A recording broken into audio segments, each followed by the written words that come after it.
en el libro de Jueces, capítulo 6, la página 263 del Antiguo Testamento.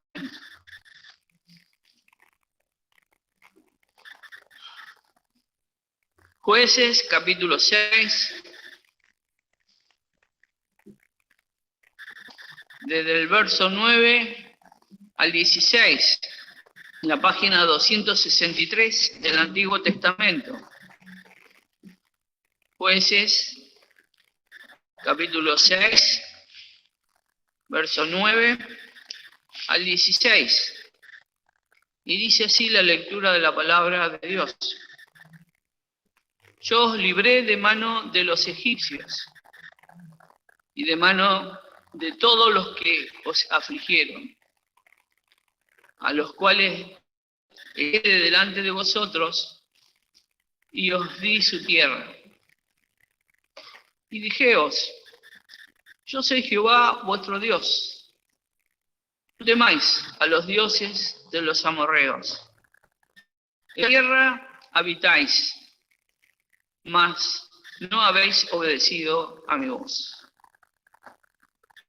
El ángel de Jehová y sentóse debajo del alcornoque que está en Opra, el cual era de Joas, abiezerita. Y su hijo Gedeón estaba sacudiendo el trigo en el para hacerlos esconder de los madianitas. Y el ángel de Jehová se le apareció y díjole, Jehová es contigo, varón esforzado. Y Gedeón le respondió, Señor mío, si Jehová es con nosotros, ¿por qué nos ha sobrevenido todo esto? ¿Y dónde están todas sus maravillas que nuestros padres nos han contado diciendo, ¿no nos sacó Jehová de Egipto?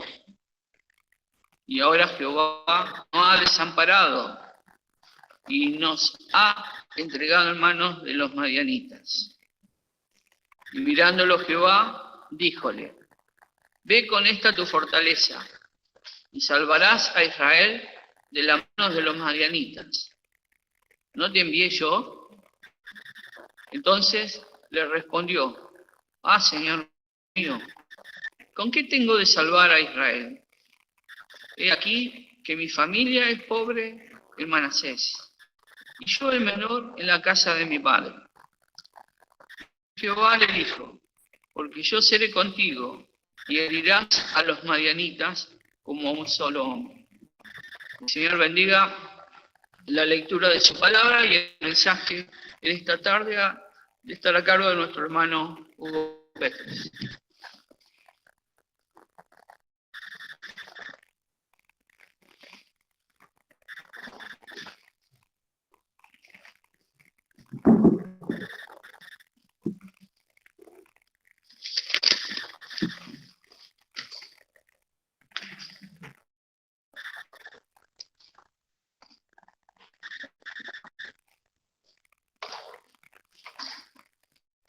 ¿Cómo están, hermanos? Que el Señor nos bendiga esta tarde al meditar su palabra muy conocida. Quiere el Señor que podamos recoger las enseñanzas que nos tiene preparadas en esta tarde cada una de nuestras almas. Yo no sé si ustedes recuerdan, corría el año 2014, Mundial de Fútbol de Brasil. Se jugaba el partido contra Holanda y terminó empatado Argentina-Holanda. Se definía por penales. Entonces, cuando están por definir por penales, estaba el arquero Romero, y en ese momento se acerca Mascherano, y así agarrándolo del cuello, como abrazándolo del cuello, le dijo, ¿qué le dijo? ¿Alguien se acuerda? Hoy te convertís en él.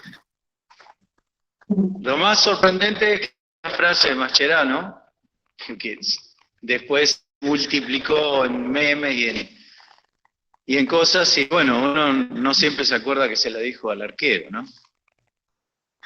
¿Por qué estoy poniendo este ejemplo que no pareciera ser para decirlo en una iglesia y en una predicación? Porque hay veces que en un día le cambia la vida a la gente, para bien o para mal. Un día estás bien y el otro día tenés una mano que no te funciona. Eso es en el sentido negativo.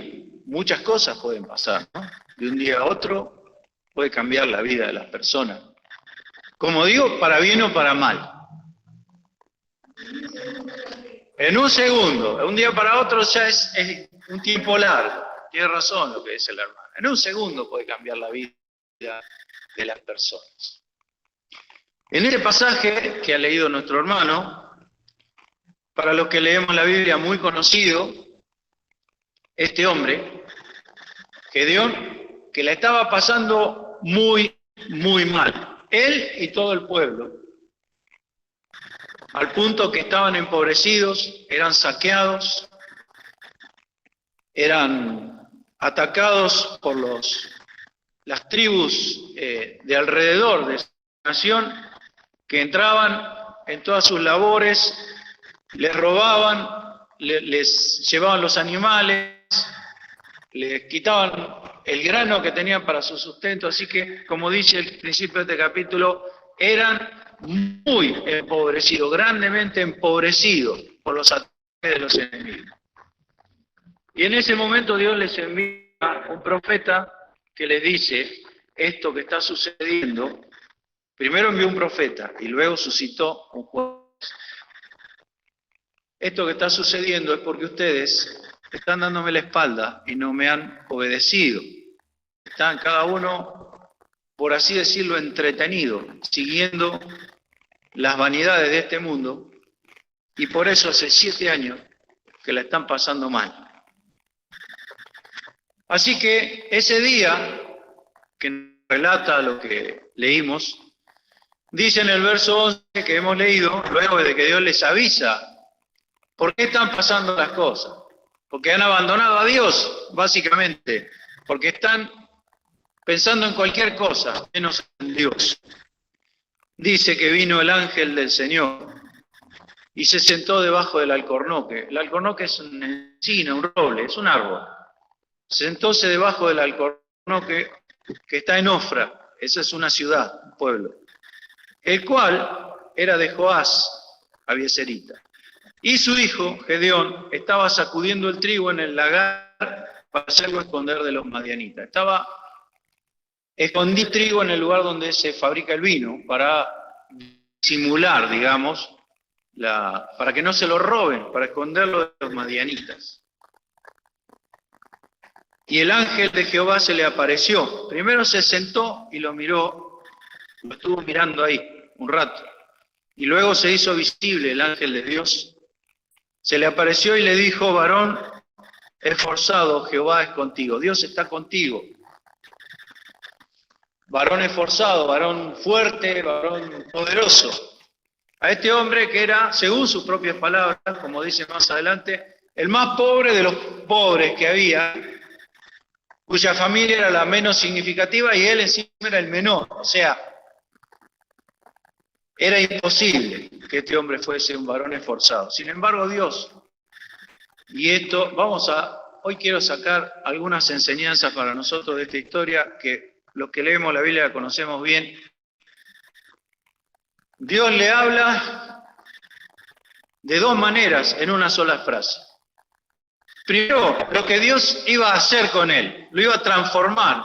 Por eso cité a nuestro admirado jugador Mascherano, porque ese día Dios vino a la casa de Gedeón, se sentó bajo el árbol, estaba afuera, enfrente, lo vio actuar. Ese día cambió para siempre la vida de Gedeón. Hace 3.200 años que pasó. 3.200 años, y nosotros estamos aprendiendo de la experiencia de Gedeón. Lo cual nos dice dos cosas. Primeramente que el ser humano siempre es igual y las experiencias siempre se repiten una y otra vez. Y después, y principalmente, que Dios quiere decirnos algo hoy, a nosotros. Porque quizá para algunos de nosotros, hoy sea el día, no en que nos convirtamos en Él, sino en que nuestra vida cambie para siempre. Yo recuerdo el día que mi vida cambió para siempre. La recuerdo, la tengo tan presente. El día que mi vida cambió para siempre. Estaba tocando la guitarra con un amigo que está presente y apareció un vecino trayéndome la palabra de Dios. Ese día mi vida cambió para siempre. No me convertí en héroe, pero mi vida cambió para siempre. Y aquí el Señor le dice, Jehová es contigo, varón esforzado. Dos cosas. Primero, lo que voy a hacer contigo. Vas a ser un hombre poderoso. Para esto te he aparecido. Y segundo, tu actitud, tu fortaleza. Sola no sirve, pero con el Señor al lado. Esa actitud de salvar aunque sea lo que se pueda, esa actitud en manos del Señor transforma a un hombre pobre, insignificante y desconocido en un verdadero héroe que va a librar al pueblo, como vemos la historia que sigue de este hombre valeroso y poderoso en Dios. Pero había un montón de escollos que salvar, un montón de problemas que Dios iba a solucionar. Ya sabía cómo, por supuesto, es Dios. Y ahí lo tenemos a Gedeón, tremendamente sorprendido por la aparición y también ignorante, como se ve más adelante, de quién se le había aparecido. Eso le pasa a mucha gente, nos pasa, yo diría que a todos, que no nos damos cuenta la importancia que tiene que Dios nos quiera decir algo. Que Dios no tenía idea, más o menos se daba cuenta de que Dios había aparecido en forma de un hombre a hablarle. Más o menos se daba cuenta, como vamos a ver más adelante, pero por el momento Gedeón, a esta aparición, cuando el Señor le dice, Jehová es contigo, varón esforzado. Quiero hacer un paréntesis. La palabra ángel en la Biblia, recuerden siempre esto, significa mensajero. Tanto en hebreo como en griego, ángel es el mensajero. Por eso es que era un mensajero, y así lo consideraba Gedeón. No sabía qué mensajero era Dios mismo. Dios siendo su propio mensajero. Y Dios le dice lo que es en su actitud y lo que Dios va a hacer con él. Así como pasó con Pedro, ¿se acuerdan? Cuando el Señor le dice, tú eres Pedro, pero serás llamado Cefas. Tú eres y tú serás, le dijo el Señor. Así a cada uno, no olvidemos nunca eso. Seamos lo que seamos, pobres, ricos. La Biblia dice, Dios no eligió lo mejor, ha elegido lo peor. Porque en lo peor, en mí, cuando Dios obra, se manifiesta la obra de Dios. Se sabe que no es obra humana. Eso pasaba con Gedeón. Dios no fue a elegir al más fuerte, eligió al más débil, porque quería manifestar su poder en ese hombre. Jehová es contigo. Es como si le dijera, aquí estoy, para ti, varón esforzado. Y ahí empieza Gedeón, Señor. 3 veces repite esa frase. Señor. Parece que fuéramos nosotros, ¿no es cierto? Señor. ¿Cuántas veces le hemos dicho eso al Señor? Señor. Señor mío, si Jehová es con nosotros. Fíjense lo que dice Dios y lo que contesta Gedeón. Dios le dice, Jehová es contigo, con vos.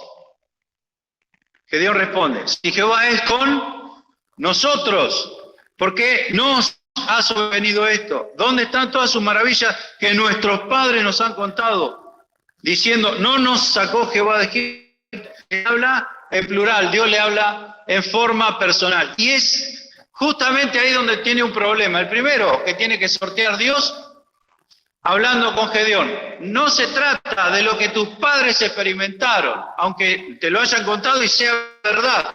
No se trata de la masa. Dios no trata con la masa. Dios trata conmigo y con usted y con vos. Dios quiere una experiencia personal. Por más que te lo hayan contado tus padres y te lo hayan contado bien, Dios viene a hablar con vos personalmente. No con la multitud, con la masa. El Señor trata individualmente con cada uno de nosotros, al punto que dijo, aún nuestros cabellos están contados, no cae un cabello de vosotros a la tierra sin que el Padre lo sepa. Individualidad, experiencia personal, no se trata de lo que me enseñaron, está bien que me hayan enseñado. Lo mejor que puede haber pasado es que me hayan enseñado y bien, pero ahora el Señor le dice, contigo, no con los demás, contigo quiero hablar, contigo quiero tratar y a vos te quiero transformar en un varón esforzado, en una mujer valerosa, poderosa en Dios. Gedeón, no, que nuestros padres, que a mí me dijeron, era correcto lo que le habían dicho, pero había un problema. Primero, la falta de relación personal con Dios. Y segundo, que lo que él veía a su alrededor parecía no tener nada que ver con las historias que le habían contado. Y ahí tiene otro problema Gedeón. ¿Y nosotros? ¿A quién le creemos? ¿A lo que dice Dios o a lo que percibe nuestro sentido? Nuestros sentidos se equivocan porque ver solamente lo que se ve, valga la redundancia, es no tener a Dios en la ecuación. Y Dios puede hacer maravillas, a pesar de que la tormenta sea lo más oscura que se pueda ver. Por eso también decimos, entre paréntesis, si estás pasando una situación en que las cosas no parecen tener solución, humanamente hablando ya no hay más que hacer, tienes que poner a Dios en la ecuación y vas a ver, cuando hacemos eso, cómo las cosas cambian. Primeramente cambia nuestro corazón interiormente, que es lo que a Dios le interesa, básicamente.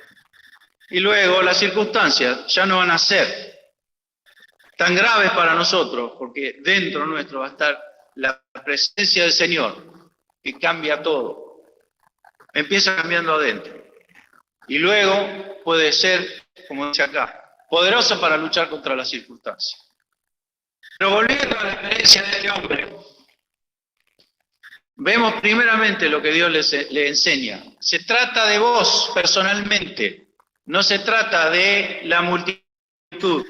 Aquí podemos decir, trasladándolo aquí ahora, no se trata de los creyentes, no se trata de la iglesia, no se trata de los que van a la iglesia, no se trata de los evangélicos, se trata de mí y del Señor, cara a cara, frente a frente. Ayer hablábamos de Ruth, buscando descanso. Todo el libro de Ruth habla del descanso, de buscar descanso. Ella sabía que en Belén Dios había visitado a su pueblo. Ella sabía que había pan en Israel. Ella sabía que había un hombre que podía sacarla de la pobreza. Pero hasta que no se encuentra en forma personal, y en el caso de Ruth es una historia de amor también, se casa con él.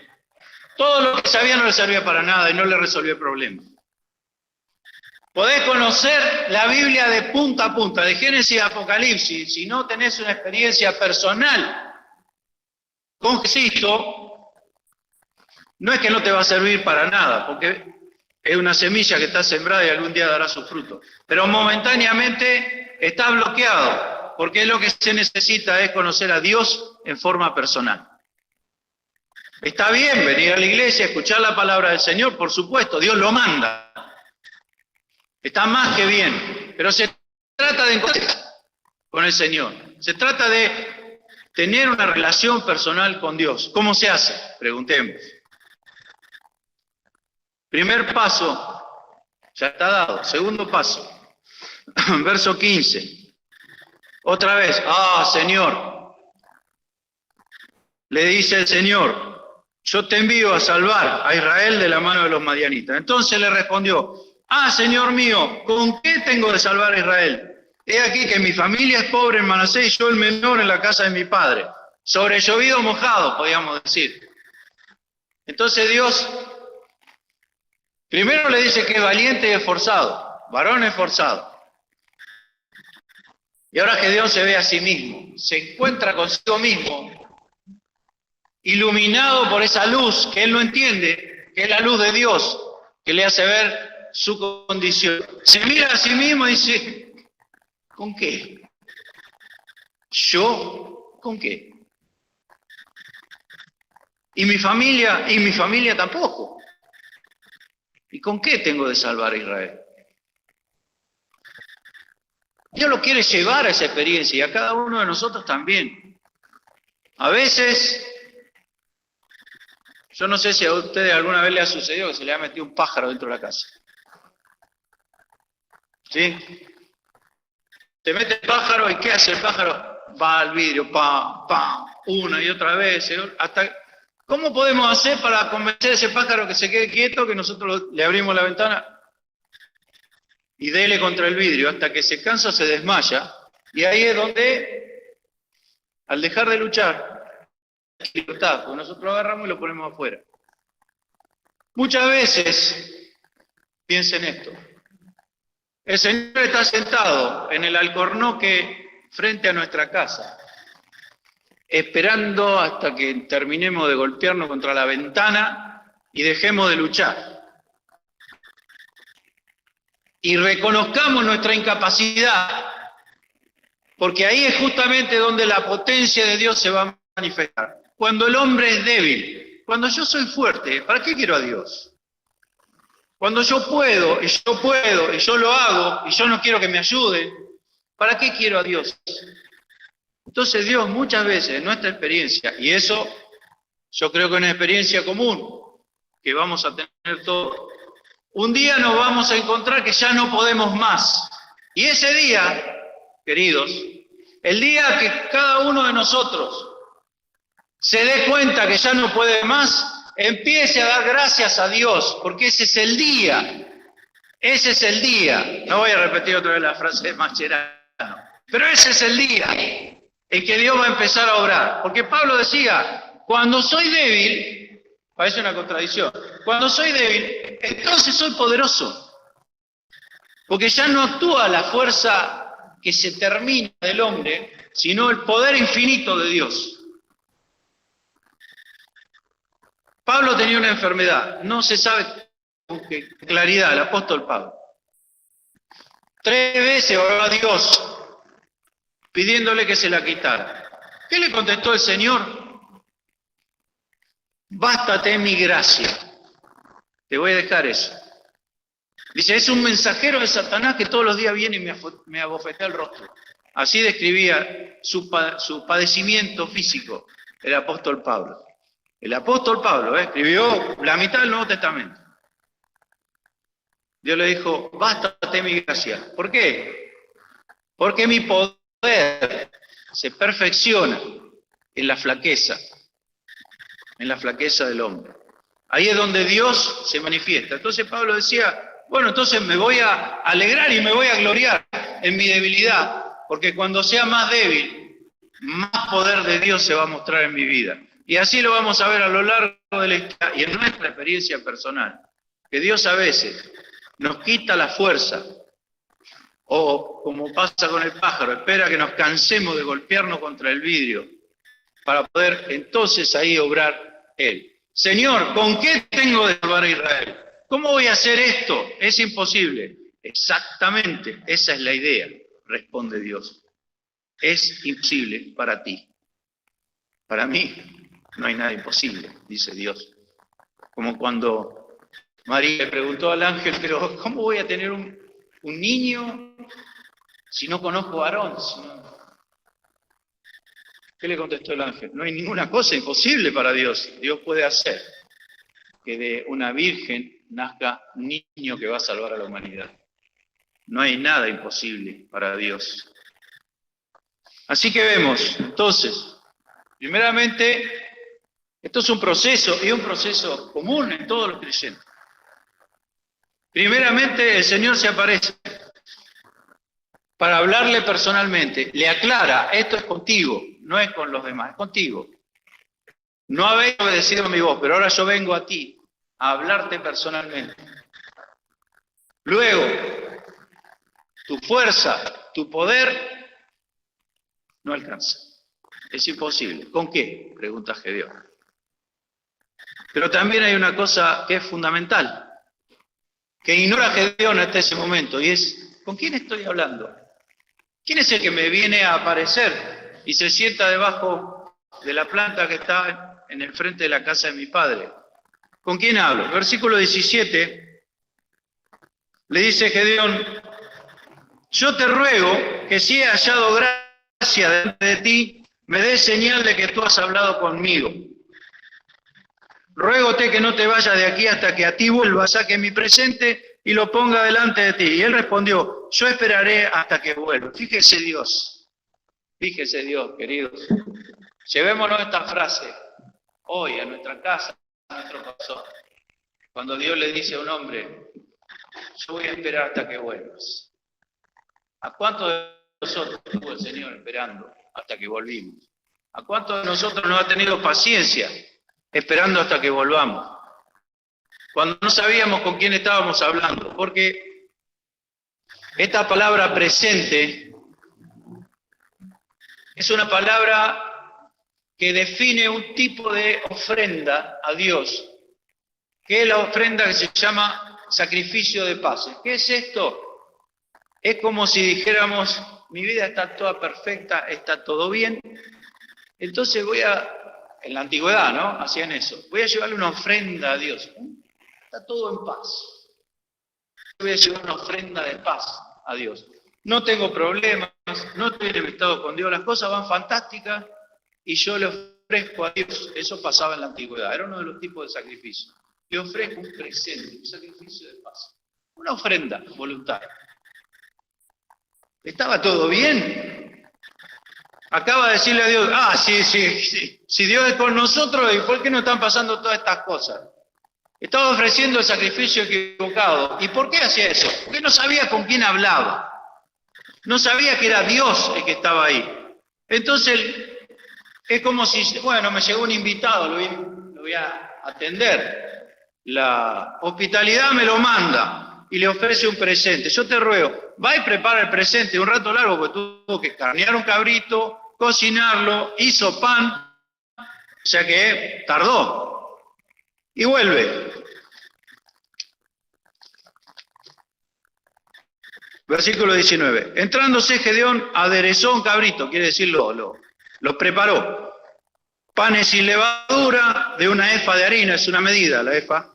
Puso la carne en un canastillo y el caldo en una olla y sacándolo se lo presentó debajo de aquel alcornoque a donde había estado, observándolo el Señor. Y el ángel le dijo, toma la carne y los panes sin levadura y ponlo sobre esta peña, sobre esta piedra, y vierte el caldo. Sabemos lo que es el caldo, es agua, ¿no es cierto? Y él lo hizo así. ¿Por qué sucede esto? Imposible que eso agarrara fuego solo, porque estaba todo tapado. Echó el caldo arriba y lo mojó todo. Y extendiendo el ángel de Jehová el bordón, ¿qué es el bordón? Él habla del pastor. Miren quién lo está visitando. El pastor de las ovejas, el gran pastor de las ovejas. Aquel que dijo, yo soy el buen pastor su vida por las ovejas. Extendiendo el ángel de Jehová, el bordón, el palo de pastor que tenía en su mano, tocó con la punta en la carne y en los panes sin levadura, y subió luego de la peña, el cual consumió la carne y los panes sin levadura, y el ángel del Señor, el ángel de Jehová, desapareció de delante de él. ¿Qué significa esto? Formó el sacrificio, el presente que Gedeón había ofrecido, como quien se le ofrece a una visita, en un holocausto. ¿Qué es el holocausto? Es una ofrenda que se quema del todo. Quedan solo las cenizas. Cambió el presente. Y Gedeón, cuando hizo eso, ahí se dio cuenta. ¿Por qué? Porque el holocausto es la ofrenda que se le da a Dios y se quema por completo. Nadie más participa en esa ofrenda, porque es una ofrenda que simboliza, siendo absolutamente quemada, quedaban solo las cenizas. Esa ofrenda simboliza la entrega total de Jesús a nuestro favor. Eso simbolizaba el holocausto. Y Dios le dice, esto no puede ser una invitación y un sacrificio de paz cuando hay cosas que arreglar. Entonces el sacrificio tiene que ser otro, un sacrificio suficiente para que tengamos paz entre nosotros, ya que hemos estado enemistados, porque al fin las penurias y las dificultades venían por haber abandonado a Dios. Entonces dice que tocó y se transformó en un holocausto, y el ángel del Señor, el mensajero de Dios, Dios mismo, que se autorrepresentaba, permítame decirlo así, subió en ese holocausto, claro símbolo de la obra de Cristo a nuestro favor, pagando el precio de nuestra paz con Dios, como dice Isaías 53. Y entonces dice, versículo 22, vio Gedeón, que era el ángel de Jehová, no cualquier ángel, era ese, el ángel de Jehová. Dijo tercera vez, Señor Jehová. La tercera vez, Señor Jehová, que he visto el ángel de Jehová cara a cara. ¿Qué significaba esto? Si veo a Dios cara a cara, debería caerme muerto por el poder de Dios. Entonces Jehová le dijo, paz a ti, no tengas temor, no morirás. Y edificó allí Gedeón altar a Jehová. Construyó un altar a Dios para ofrecerle sacrificio, al que llamó Jehová Shalom, que está hasta hoy en Ofra, dice aquí. Jehová Shalom. ¿Qué significa Shalom? Paz. Jehová es paz. Fíjense este proceso. Un hombre que está haciendo lo que puede. Y le aparece Dios y cambia su vida para siempre. Pero el proceso que utiliza Dios para hacer eso, primeramente es relacionarse en forma personal. En segundo lugar, hacerle ver su propia incapacidad. En tercer lugar, mostrarle un sacrificio más que suficiente, que lo hace estar en paz con Dios. Eso es el Evangelio. Eso es el Evangelio. El Evangelio te notifica que hay distancia entre el hombre y Dios. El Evangelio te notifica que eres incapaz de salvarte por tus propios medios. Y el Evangelio te notifica que Jesucristo, su sacrificio, es más que suficiente para salvar a todo aquel que cree. Ese es el Evangelio. Dios le predicó el Evangelio a Gedeón. Y Gedeón lo entendió, dijo, Señor, ya no era la queja, Señor, era la sorpresa. Y llamó a ese lugar, Jehová es paz, el Señor es mi paz, que está hasta hoy, dice la palabra del Señor, está hasta hoy, porque la paz de Dios no se va. Y cuando yo encuentro con el Señor de una manera personal y entiendo que me habla a mí, está bien, le habla a los demás, pero a mí esto es para mí. Esto es para mí. Que le hable al otro a mi lado, bienaventurado, pero es para mí. Y entiendo, Señor, ¿yo qué soy? ¿Qué puedo ofrecer? Ni siquiera te conozco bien, te ofrezco una ofrenda de todo está bien. Y la transformas en el holocausto, para que vea que el sacrificio de Cristo para mí es suficiente. Y entonces Dios dice a mi alma y a mi corazón, no tengas temor, no tengas temor, no tengas temor, no morirás, no morirás. El que cree en mí, no morirá eternamente, dice el Señor. El Señor ofrece la vida eterna, una vida inextinguible, por eso es eterna, que ni la muerte puede afectarla.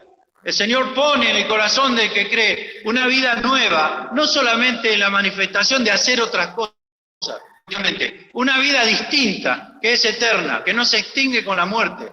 Por eso los creyentes, cuando muere un creyente, sabemos que lo volveremos a ver porque tiene vida eterna. El creyente tiene vida eterna. El que cree en Cristo tiene vida eterna. Una vida distinta que Dios le pone y que solo Dios puede poner, porque no hay nada en este universo que sea eterno.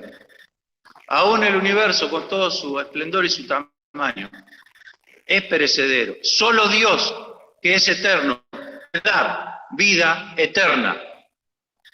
Ah, Señor, podemos decir nosotros, ¿qué es lo que has puesto en mi corazón el día que creí? Aquel día en que mi vida cambió para siempre. Y saben una cosa, y esto es lo más glorioso de todo, ese día cambió para siempre, y aunque quisiera volver atrás, ya no puedo, porque lo que Dios da no se puede deshacer. Ese día cambió mi vida para siempre. Ese día cambió la vida de Gedeón para siempre y quedó escrito para que yo entienda que Dios quiere tener una relación personal conmigo y cambiar mi vida completamente. Y entonces ahí, una vez que estaba en paz con Dios, que las cosas se habían arreglado y que él entendido, a pesar de que si leemos, Gedeón era un hombre que dudaba mucho, como nosotros. Y entonces estaba, Señor, ¿de verdad que hablaste conmigo? Dame una señal. Pero había un problema más que Dios tenía que sortear. Ahora Gedeón estaba en paz con Dios. Ahora se había encontrado con el Señor. Y el Señor le había ofrecido su paz y él la había recibido. Pero había un problemita. Versículo 25. Sucedió, que la misma noche le dijo, toma un toro del hato de tu padre y otro toro de 7 años y derriba el altar Baal que tu padre tiene y corta también el bosque que está junto a él. Fíjese estas cosas. En la casa de él, en la casa de Joás, el padre de Gedeón, había un altar a un dios falso. Entonces, si volvemos a la primera pregunta, ¿y por qué nos están pasando estas cosas? ¿No? Dios podía haber hecho este gesto. Mirar para atrás, mirar el patio de tu casa. Pero esto es así en nosotros, hermano. Ya no se trata del patio de mi casa, ni el que está enfrente. Se trata de mi propio corazón. Y una vez que yo he hecho la paz con Dios, Dios pasa, permítanme ejemplificarlo de esta manera, pasa y revisa y dice, ¿y eso qué es? ¿Qué tenés ahí en tu corazón? ¿Qué estás adorando? ¿Qué será lo que adoro? Generalmente, en el centro de mi corazón, sentado en un trono maravilloso, estoy yo. Ese es el primer señor. Baal significa señor. Ese es el primer señor que no es el Señor Dios que tenemos que ver de ese lugar. Tomá 2 toros y pegale el tirón al altar que tenés edificado en el patio.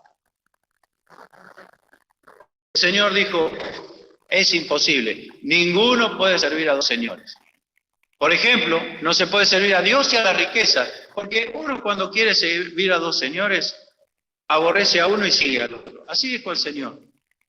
Entonces, si yo tengo un altar en mi corazón, que no es el altar para sacrificar a Dios, sino otro señor, otro Baal, lo más probable es que al poco tiempo, como le había pasado al pueblo, me olvide de Dios y esté ahí presente, delante de ese altar ajeno. Entonces Dios le dice, eso lo tenés que derribar. ¿Cuál es mi Dios ajeno?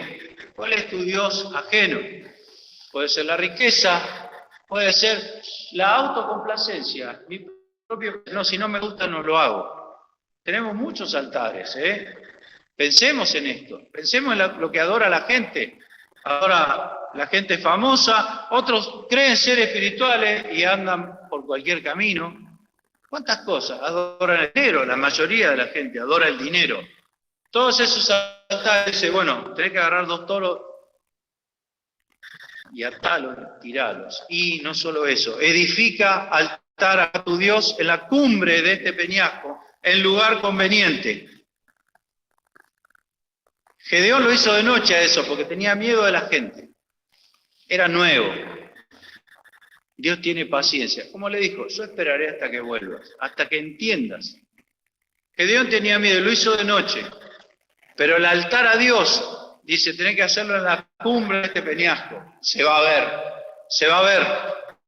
Se va a ver porque va a haber un testimonio cuando tu vida y la mía se encuentren personalmente con el Señor.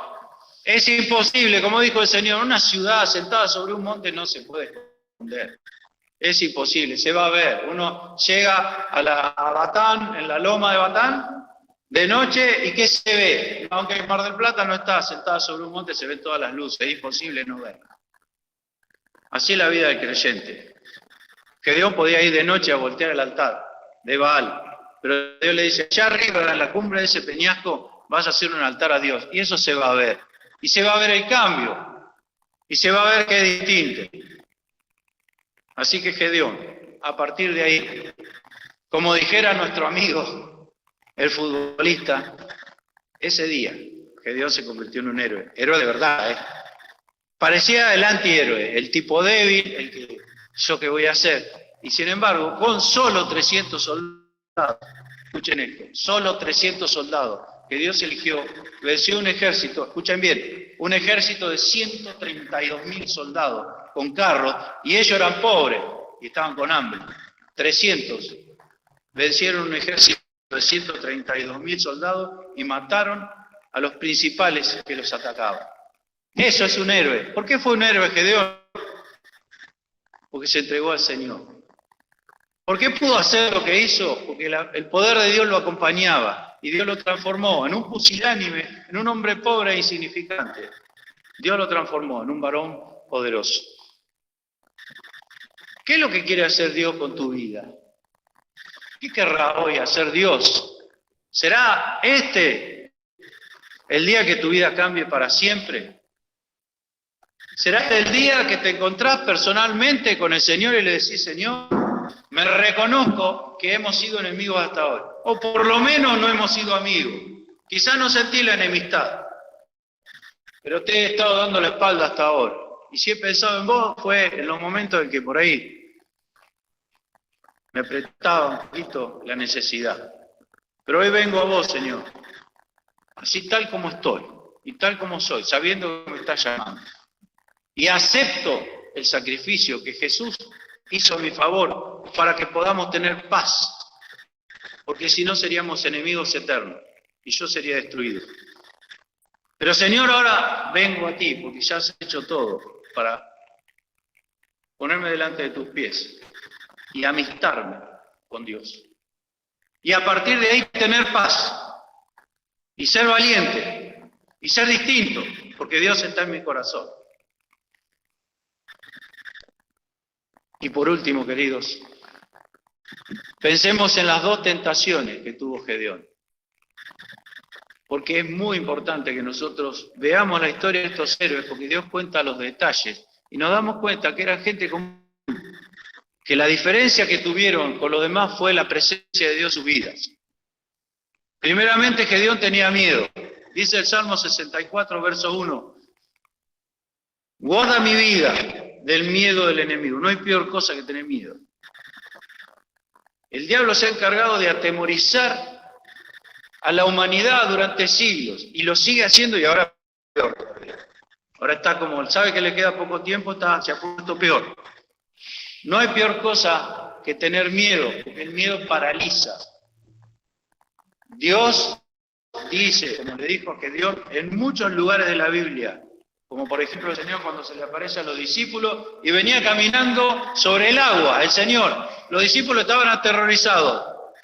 No tengáis miedo, soy yo, le dijo el Señor. Soy yo, no tengáis miedo.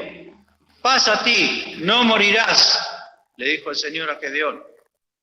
Y Gedeón llamó a ese lugar, Dios es mi paz. Primer tentación de Gedeón, el miedo. ¿Quién me puede sacar el temor? ¿Quién me puede sacar los miedos? El Salmo 91 dice que aquel que cree en el Señor no tendrá temor de espanto nocturno. ¿Cuántas veces vienen los temores en la noche? Parece que hay momentos, sobre todo en la madrugada, nos despertamos sobresaltados y vienen a nuestra mente todas las cosas malas que nos están pasando. Y parece que fueran mucho más malas de lo que son. Después, a la mañana, salimos a pelearla. No tendrá temor de espanto nocturno. Soy yo, dice el Señor. No tengáis miedo. Primera tentación de Gedeón. Segunda tentación de Gedeón, capítulo 8, verso 22.